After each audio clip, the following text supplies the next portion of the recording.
আসসালামু আলাইকুম। আজকে আমার একজন শ্রদ্ধাভাজন বড় ভাইয়ের সাথে দেখা করতে আসছি। উনি একজন ব্যবসায়ী, তো উনি একটা কথা বলতেছেন, আমরা অবশ্যই একটু শুনি। বলেন। আলহামদুলিল্লাহ। আমি ব্যবসা করতেছি।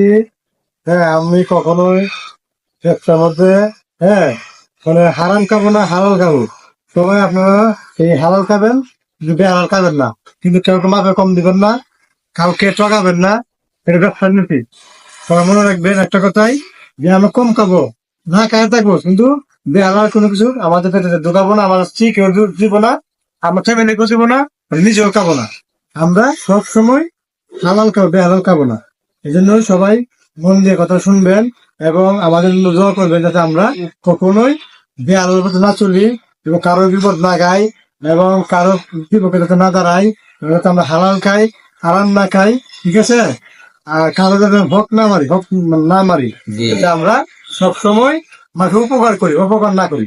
ঠিক ইনশাল্লাহ আছে? ইনশাল্লাহ আমরা আমার কাছে দোয়া চাই, আমাদের জন্য দোয়া করবেন সবাই, যাতে আমরা যেভাবে বলছি সেভাবে চলতে পারি এবং আপনারা চলতে পারেন। আমি দোয়া করি আপনাদের জন্য। ইনশাল্লাহ।